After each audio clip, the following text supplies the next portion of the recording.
ஆவடி அருகே சாலையில் 6 போல் கழிவுநீர் பெருக்கெடுத்துள்ளதால் கடும் துர்நாற்றம் வீசுகிறது. மேலும் விவரங்களை வழங்குவதற்காக செய்தியாளர் மூர்த்தி இணைகிறார். மூர்த்தி, விவரங்கள். ஆவடி பூந்தமல்லி அந்த நெடுஞ்சாலையில கடந்த 2 மணி நேரமாக அந்த பாதாள சாக்கடையில் இருந்து தண்ணீர், கழிவு நீர் அதிக அளவில் வெளியேறி வந்து கொண்டிருக்கிறது. அதனால் அந்த பகுதியினுடைய மக்கள் துர்நாற்றம் வீசுவதால் அந்த பகுதியில் இருக்க மக்கள் பெரும் இன்னலுக்கு ஆளாகி இருக்கிறார்கள். ஆவடி மாநகராட்சி எல்லை பகுதியில தற்போது குடிநீர் மற்றும் பாதாள சாக்கடை திட்டம் விரிவுபடுத்தப்பட்டு வருகிறது. கடந்த 2008, 2009 ஆண்டுகளில் தொடங்கப்பட்ட பாதாள சாக்கடை திட்டம் ஏறத்தாழ 15 ஆண்டுகளுக்கு மேல் அந்த திட்டம் கிடப்பில் போடப்பட்டு தற்போது மீண்டும் திராவிட முன்னேற்றக் கழகம் ஆட்சிக்கு வந்த பின்பு அந்த திட்டங்கள் மறுசீரமைப்பு கொண்டு வரப்பட்டது.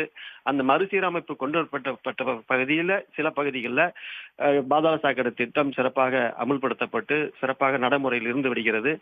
சில பகுதிகளில் சோதனை ஓட்டம் மூலமாக எங்கெங்கு அடைப்பு இருக்கிறது, எந்தெந்த பகுதிகளில் அடைப்பு சரி செய்யப்பட்டிருக்கிறது என்பதையும் சோதனை செய்யப்பட்டது.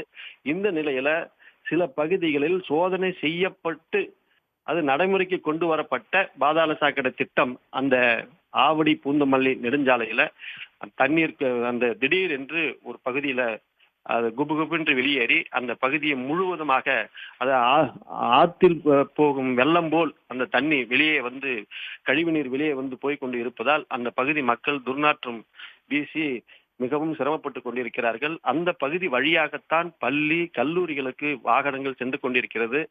எனவே உடனடியாக ஆவடி மாநகராட்சி தலையிட்டு அந்த பகுதியில் இருக்கக்கூடிய அந்த பாதாள சாக்கடை திட்டத்தை உடனடியாக சரி செய்து அந்த கழிவுநீர் வெளியேற்றத்தை தடுக்க வேண்டும் என்று அந்த பகுதியினுடைய பொதுமக்கள் கோரிக்கை விடுத்திருக்கிறார்கள்.